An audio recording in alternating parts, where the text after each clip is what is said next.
وإذا سألك عبادي عني فإني قریب. او محبوب پیغمبر کله چې تانا زما بندگان پختنو کی زما بارکی چې زمونږ رب مونږ ته نږدې دی که مونږ نه لرې دی، نو ته ورته ووایه چې بېشک زه خپل بنده ته نږدې یم، د قدرت لحاظ سره، د علم لحاظ سره، د لیدو په اعتبار، د اورېدو په اعتبار زه خپل بنده ته نږدې یم. او دا وعده ورسره کوم، اجیب دعوت الداعی اذا دعان، قبلوم دعا د دعا کوونکي کله چې ما ته سوال کوي، ما ته آواز کوي. فلیستجیبوا لی، دوی له پکار دي چې زما دعوت قبول کړي. ولیؤمنوا بی، او دوی له پکار دي چې ما باندې ایمان راوړي. لعلهم یرشدون، دې لپاره چې دوی سمه لار بیا مومي. ابو سعید خدری رضی الله عنه فرمایي چې نبی کریم صلی الله علیه وسلم یو ځل وفرمایل داسې مسلمان نشته یدعو الله بدعوة چې الله ته سوال وکړي، سوال الله نه غوښتل وکړي، غوښتل الله نه غوښتل وکړي، غوښتل خو داسې غوښتل لیس فیها اثم چې ګناه پکې نه، ولا قطیعة رحم، او د رشتې ختمېدل او شلېدل پکې نه. د رشتې ختمېدو سوال یې نه دی کړی، د ګناه سوال یې نه دی کړی، بل څه سوال یې وکړو، د دنیا سوال یې وکړو که د آخرت سوال یې وکړو، ځان دپاره سوال یې وکړو که نورو خلکو دپاره یې سوال وکړو. نو هیڅ مسلمان داسې نشته چې الله نه غوښتل وکړي او ځل غوښتل چې په هغې کې ګناه نه، په هغې کې قطع رحمي نه، الا آتاه الله بها احدى ثلاث خصال، مگر الله پاک به دغه دعا کوونکي بنده ته په دې دریو خصلتونو کې یو خصلت ورکوي، په دې دریو څیزونو کې، په دې دریو حالتونو کې یو شی او یو حالت به ورکوي. دا د دعاګانو د اجابت مطلب دی، پیغمبر علیه السلام بیان کړ. اما ان یعجل له دعوته، اما ان یعجل له دعوته، کومه دعا چې دی غواړي دنیا کې به یې وله ورکړي. د ده د غوښتلي شوي څیز دنیا کې به ورکړي. دې ته عجلت وایي. عجلت دا مطلب نه دی چې زر به یې ورکړي، چې کوم وخت کې غواړي چې بس همغه وخت کې به یې ورکړي، داسې ډېر کمي رستو به یې ورکړي، خو د ده په ژوند کې به دغه شی څه چې دی غواړي ده ته مهیا شي. وإما أن يدخرها له في الآخرة، او یا به دغه غوښتلی شوی شی د ده پاره، یعنې دغه دعا به د ده پاره د آخرت ذخیره وګرځوي. دعا قبوله شو، دنیا کې وله ورکه دغه شی څه چې ده غوښتو، یا دنیا کې ورنکه، دغه دعا یې وله د آخرت دپاره ذخیره وګرځوله. دعا او دریم شکل د دعا د قبلېدو دا دی، و اما ان یصرف عنه من السوء مثلها، او یا به الله واړی د دې بنده نه من السوء د مصیبتونو نه، مثلها په مثل د دغې دعا، څه چې غوښتي دي نو په فایده کې، په نفع کې د هغې برابر شي، د هغې برابر مصیبت به ترې واپس کړي. یعنې کوم آفت او کوم مصیبت د باندې را روان هغه به ترې واپس کړي، او د دغه مصیبت واپس کولو فایده د ده دغه دعا د فایدې برابر. دا درې شکلونه د دعا د اجابت د حدیث کې وښولی شو. نو صحابه کرام خوشحاله شو په دې خبره باندې، په دې وعده باندې، او د دعا د اجابت په دې تفسیر باندې چې پیغمبر علیه الصلاة والسلام وکړ، او بیا وفرمایل اذن نکثرو چې دعا کوونکو سره دومره ډېرې وعدې دي، نو بیا خو به په دغه وخت کې موږ ډېرې دعاګانې کوو. څه به کوو؟ دعاګانې به ډېرې کوو. جناب رسول الله صلی الله علیه وسلم فرمایل که تاسو ډېرې دعاګانې کوئ، الله اکثرو، الله د خپلو بندګانو د دعاګانو ډېر قبولولو والا دی. خبره پوه شو؟ الله اکثرو، دا نه وایي چې زموږ دعاګانې ډېرې شي نو دا به ډېرې دعاګانې به څنګه قبلېږي. الله ډېرې دعاګانو قبولولو والا دی. د هر څیز خزانې دي الله سره. مونږ د الله دعاګانو کولو والا جوړ کړي، هغه ترتیب سره. کوم ترتیب د دعاګانو چې مونږ ته ښودلی شوی دی، کومه طریقه ښودلې شوې ده، او زمونږ د مسلمانانو دعاګانې د الله قبولې کړي.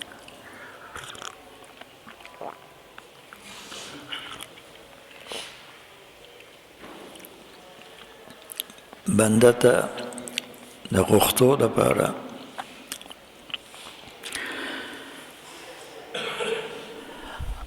دا ښایسته دین، ښایسته شریعت یو څو آداب ښیي چې ته که داسې دعا کول غواړې چې ستا دغه دعا قبوله شي که نه، د دې خبرو خیال وساته. ډېر آداب دي، بیا بیا ویلي شوي دي، اورېدلي دي. یو صحابي تپوس کوي چې د الله پیغمبره ماته داسې یو عمل وښایه چې زه دغه عمل په وجه باندې مستجاب الدعوات شم، زما دعاګانې بیا قبلېږي. نو ورته یې وفرمایل اطب مطعمک، خپل خوراک حلال او پاک. څنګه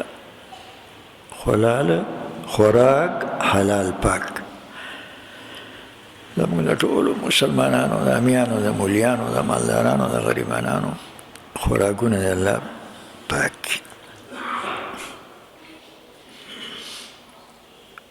ټیک شو؟ خوراکونه هم خیرن دي. خوراکونه هم څه دي؟ خیرن. دعاګانې هم څه قبولې شي. اطب مطعمک، لوی ادب دی، لوی ادب چې د دعا کوونکي خېټه کې څه دي؟ حلال. د دعا کوونکي بدن باندې څه دي؟ پوشاک حلال.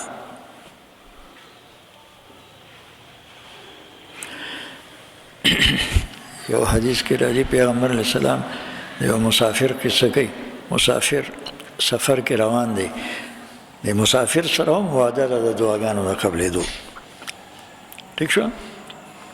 سفر کې روان دی، ویښته یې ببر دي، دوړې پې پرتې دي، بدن یې خیرن دی، جامې خیرنې دي، لاسونه یې اوچت کړي دي، یا ربي یا ربي یا ربي، الله نه غوښتل کوي.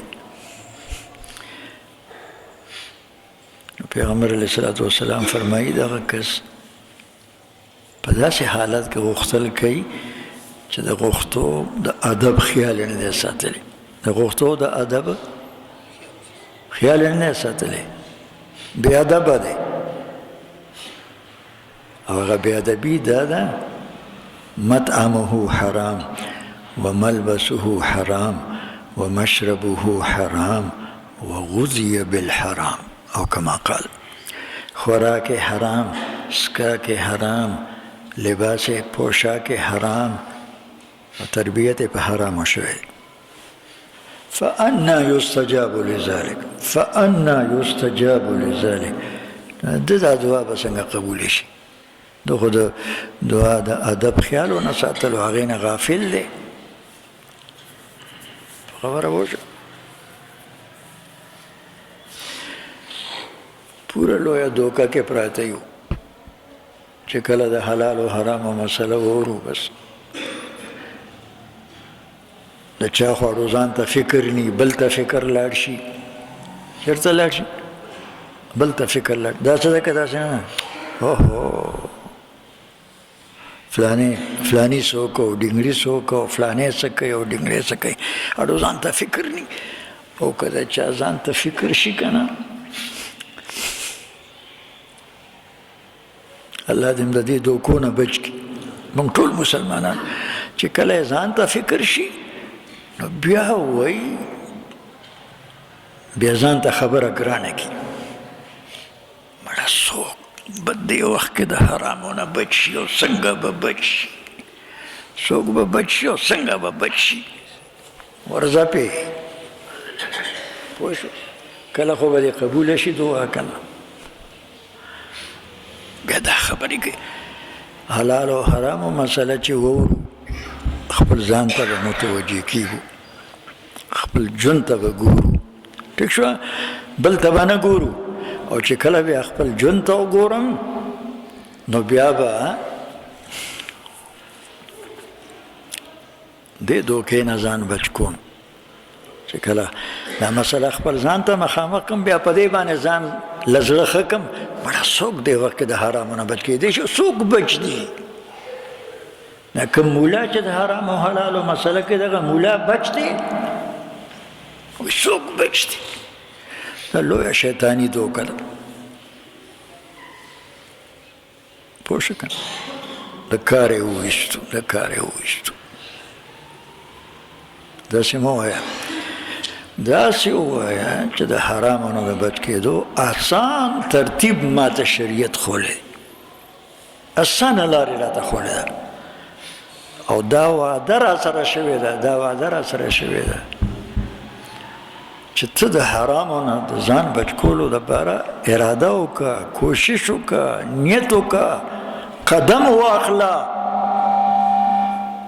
بچ کوي به دې الله. بس څوک به دې بچ کوي؟ ته لا نیت هم نه دی کړی، اراده دې هم نه ده کړې، چېرته قدم دې هم نه دی اوچت کړی، وایي څوک بچ دی د حرامو نه، او څنګه به بچ شي د حرامو نه؟ پوه شو که نه؟ په دې تکه سپینه دوکه کې پراته یو، نه را سره د حرامو فکر شته، نه را سره د حلالو شته، نه د خپلو شته، نه د پردو شته. او په دې سوچ کې یو چې ستام زما او دا زمام زما، ستام زما او زمام زما. دعا به دې قبول شي په قلار کې نه. راځئ چې دا وسوسو اچولو والا شیطان په دې خوله والا سوک ورکو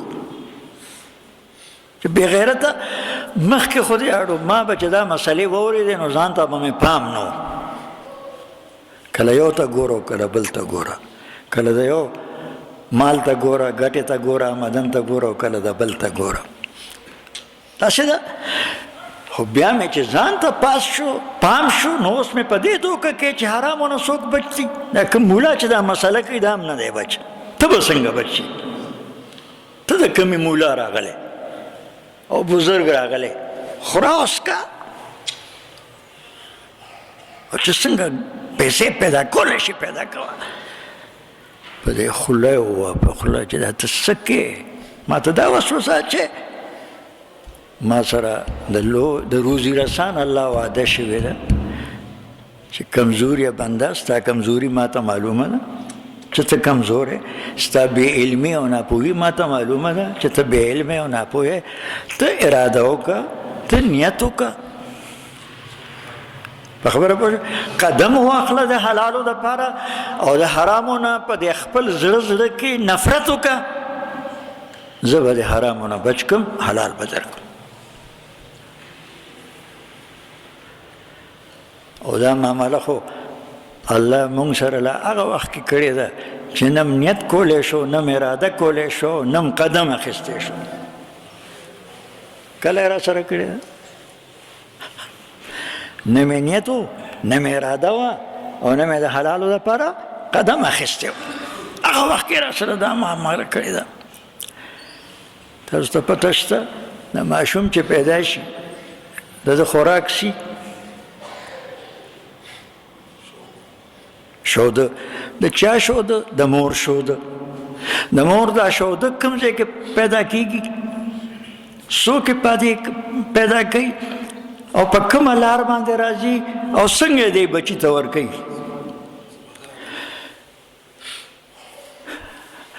د دریو حرامو د منځ نه یې دا پای پیدا کړ، پاک صفا حلال سوتره، او دې بچي ته یې ورکړه. هغه بچي ته یې ورکړه چې نه لا د حلالو د حلال خوراک نیت و، نه اراده وه، او نه ولا قدم اخیستی و. تاله به څنګه نه درکوي او تا به څنګه د حرامونو نه بچ کوي؟ ته خو لږ ټس نه مس شته که نو ته اخوا دې خوا ګورې، او که چېرته د غلطۍ نه دې ځان باندې نظر پرېوته نو بیا ځان له زړه په دې ښه کې چې څوک به دې وخت کې د حرامو نه بچ شي، څوک بچ دی. ځان له په دې زړه ښه کې، په دې زړه مه ښه کوه. دا څه ده؟ وینه خاشنه، وینه خاشنه. د دې تر منځه دا سپین پای الله پیدا کړ، پاک پای، حلال پای. او ګوره دا بچې چې د 2 کالو نه زیات شي که نه، د 2 کالو نه د عمر ووړي، بیا هم د دې خپلې سکه مور پای خوړل ول حرام دي. بعضې میندې بچي نیازبیني که نه، تر ډېره وخته وله پای ورکوي، د حرام ورکوي. څه کوي؟ په دې خپل بچي باندې مور حرام خوراک کوي. به هر حال د مور د جز نه د بچي فایده اخیستل، دا پای د مور د بدن جز دی که نه؟ پای څه شی دی؟ د مور د بدن حصه ده او جز دی. دا فایده اخیستل شریعت ولا حلال که. نو یو حرمت د عمومیت او د مورولۍ په وجه، بل حرمت د وینې په وجه، بل حرمت د خشنو په وجه. د دې دریو حرامو، د دې دریو محرماتو د منځ نه حلال او پاک شوده الله دې بچي ته ورکړه. او دې بچي نه لا د حرامو نه د بچ کېدو نیت و، نه اراده وه، نه قدم اخیستی و. تا به څنګه نه بچ کوي؟ تا به څنګه نه بچ کوي؟ ته خو که نیت خو که که نه الله به کېږي. خبره پوه شوه؟ الله دې موږ معاف کړي. دا لویه بېادبي ده د دعا کوونکي، د دعا چې دی د حرامو نه ځان نه ساتي. څه نه؟ حرامو نه ځان نه ساتي. او بعضې خو داسې چا خواړو حرام ګڼي نه، څه حرام یې نه ګڼي. به هر حال بل ادب دا دی، بل ادب چې د غوښتو په وخت کې زه به خپل ځان ناپویم ګڼم، او زه به خپل ځان عاجزم ګڼم. زه به خپل ځان ناپویه هم ګڼم، او زه به خپل ځان عاجز هم ګڼم، بې بس او بې وس. ټیک شول؟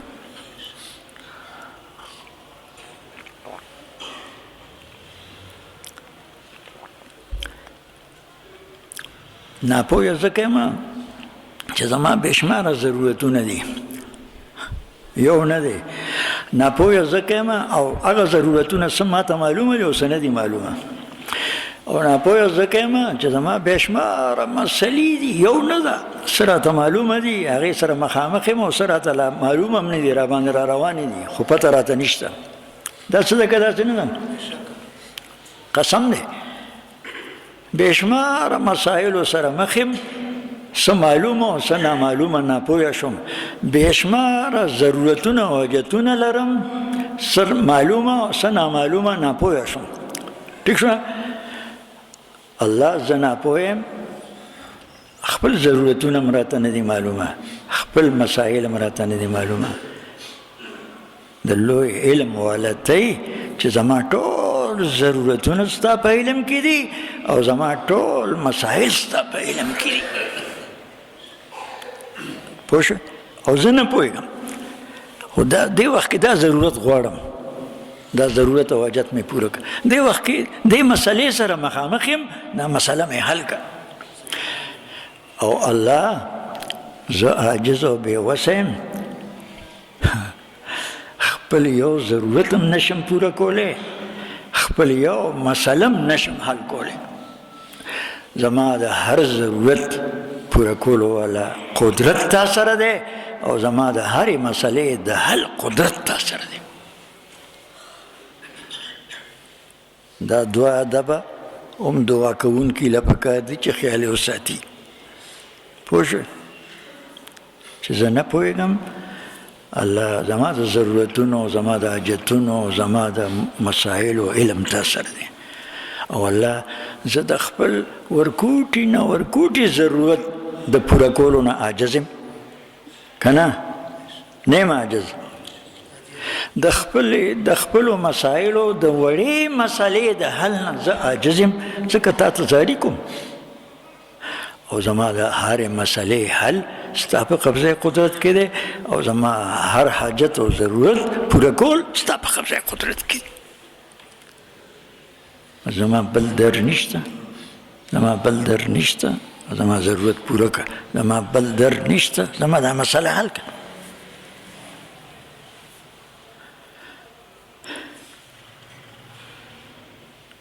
الله دې زموږ په حال باندې رحم وکړي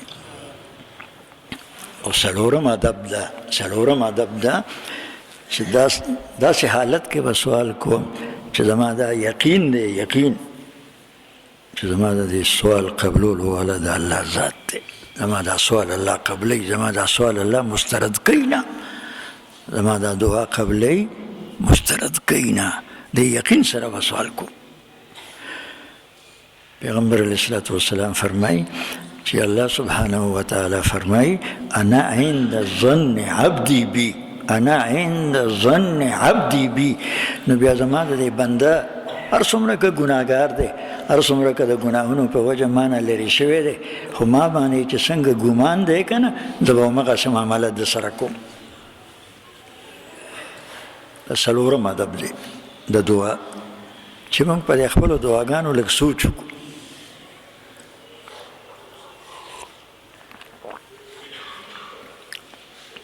که دی ګماني او دی یقیني چې زه د دعا قبلوم او که دا ګماني چې نه قبلوم زه د ضرورت پوره کوم دا ګمان دی او دعا راته کوي سوال کوي ضرورت یې پوره کوم او که نه دا خبره نشته بس هسې لګیا دی د خپلو لاسونو ګوتې چاپې کوي څه کوي خدای خبر چې داسې دعا هم لیدلې ده که نه داسې به کوي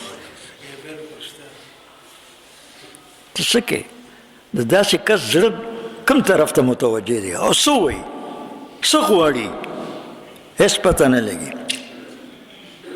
مړه لږ خو چېرته سړیتوب والا دعا وکړو به داسې کوي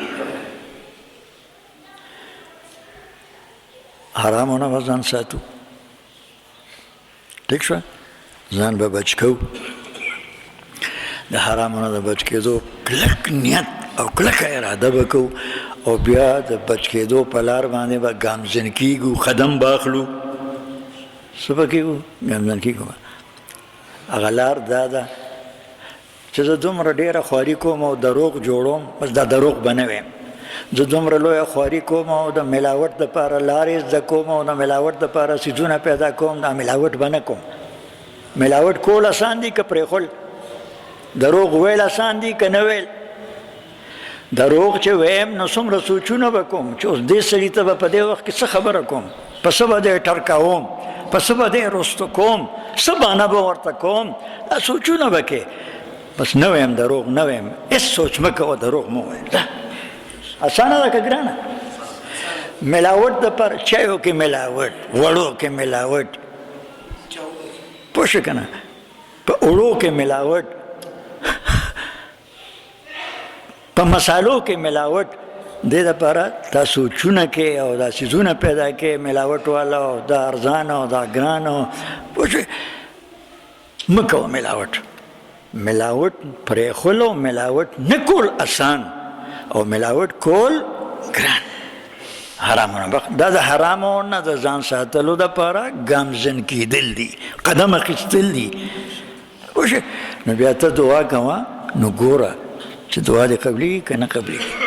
او بل د دعا کولو په وخت کې به ستا دا سوچي، دا سوچ به نه چې فلاني لا سوچت کړی دعا کوي که نه کوي، دا فلانی کوي که نه کوي.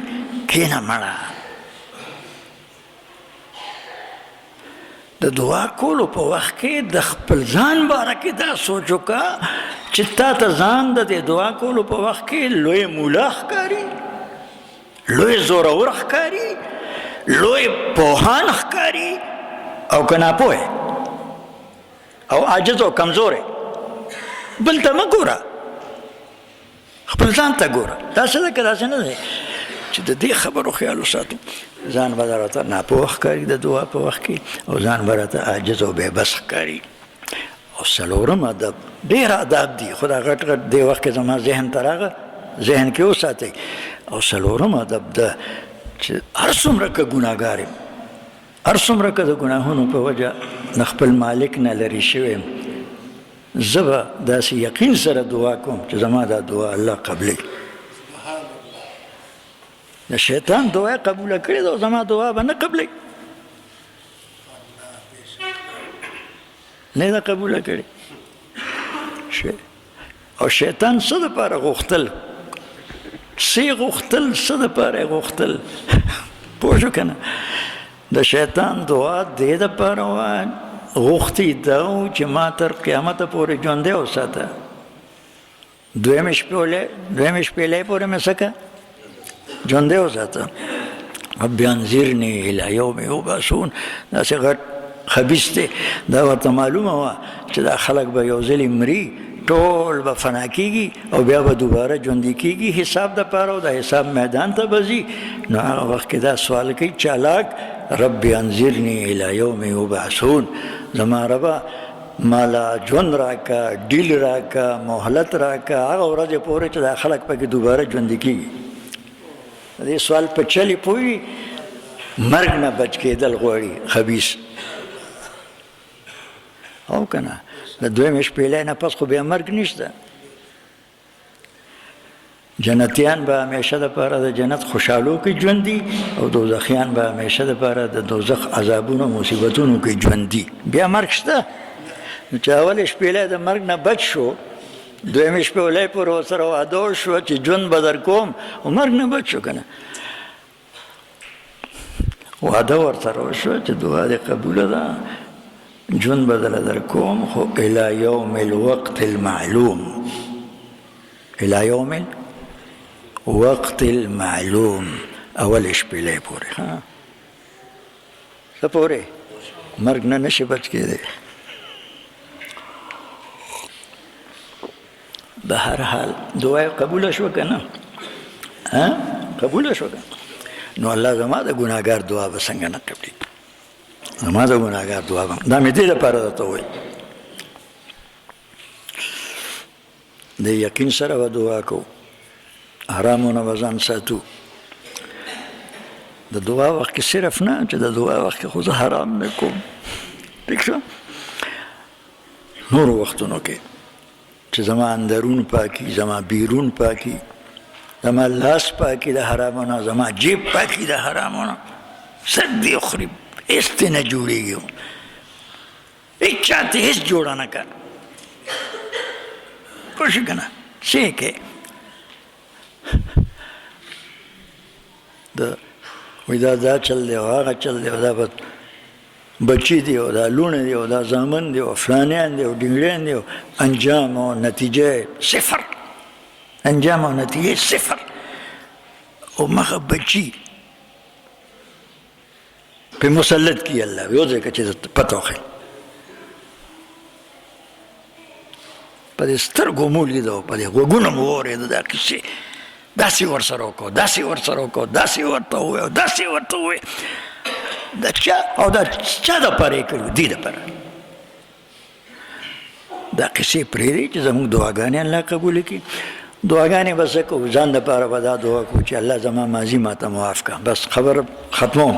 ځان دپاره به څه دعا کوو الله ماضي مې معاف کړه ماضي مې معاف کړه حال کې راته عافیت راکړه حال کې راته مستقبل کې مې د هر نافرمانۍ نه ناشکرۍ نه پریشانۍ نه حفاظت وکړه.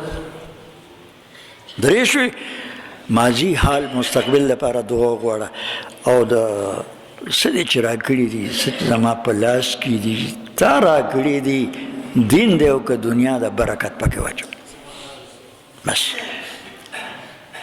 د معافلیت دپاره برکت ماضي دپاره عفو حال دپاره عافیت او مستقبل دپاره حفاظت. ټولو مسلمانانو ته دعا کوئ ټول امت ته دا خو ځان دپاره شو چا ته ټول امت ته یا الله د امت نه پوهه ته د دین پوهه ورکړه یا الله د امت نه پوهه ته دا غټ غټ سوالونه کوي مړه چیلې راکړو غوا راکړه دا سوالونه به م الله نه کوو بل چا نه به نه کوو چا نه به کوو زوی راکړه او لور راکړه زوی راکړه او لور را او دې زوی له مې نوکري ورکړه هغه نوکري چې زه وله خوښوم